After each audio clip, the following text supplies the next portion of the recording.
बिस्मिल्लाहिर्रहमानिर्रहीम। कुमकाम TV channel में हम आपको खुश आमदीद कहते हैं। दोस्तों, आज का हमारा मौजू है मज़म्मन अमराज और उनका इलाज।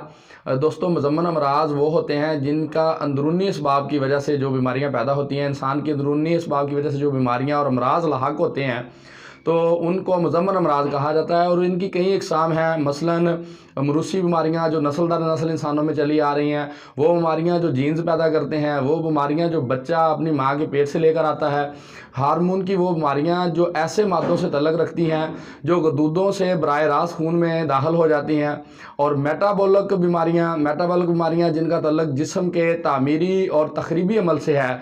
जब इंसान इन दोनों अमाल में जो एक दूसरे की ज़िद हैं, दोनों में तवाज़न कायम रखता है तो सेहत याब रहता है और सेहत ठीक रहती है। जब तवाज़न बिगड़ जाता है तो बीमारी की जो अलामात पैदा होने लगती हैं, तो मुख्तलिफ बीमारियां जो है वो पैदा होती हैं। तो दोस्तों, मज़म्मन अमराज में चंद बीमारियां ऐसी हैं जो वक्ती तौर पर होती हैं, लेकिन वो भी जो होती हैं मज़म्मन अमराज में ही गिनी जाती हैं। मसलन मिर्गी का दौरा, एक्जिमा, अंजाइना, दर्द शकीका, शाइज़ोफ्रीनिया, दिमागी अमराज, ये मज़म्मन किस्म के अमराज गिने जाते हैं। और मज़म्मन अमराज का हिस्सा जो बीमारियां होती हैं, जब तक मुकम्मल केस टेकिंग ना हो तब तक इलाज नहीं होता। जो मरीज़ ऐसे अमराज का शिकार हैं जो आसानी से ठीक नहीं होते और मर्ज़ बार बार औद कर आते हैं, तो ऐसे मरीज़ों को मेरा मशवरा है कि अपने फैमिली फिजिशियन से एक लंबा टाइम लें, कम अज़ कम 1 घंटा अपने डॉक्टर से टाइम लें और अपनी मुकम्मल केस टेकिंग करें। जब से आप